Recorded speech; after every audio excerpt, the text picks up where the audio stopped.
Hello, welcome to Do It Yourself channel.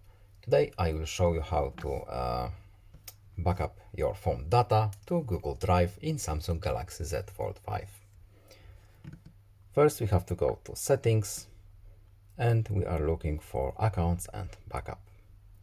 Then we have here Google Drive options. Of course we have to be connected to the internet, backup data, and what does it do? There is a little explanation here if we want to read it, and turn on please. And now you can see our account is being backed. We have a few options here too. We can, for example, change our Wi-Fi and mobile data to help our upload, and we can just simply backup now.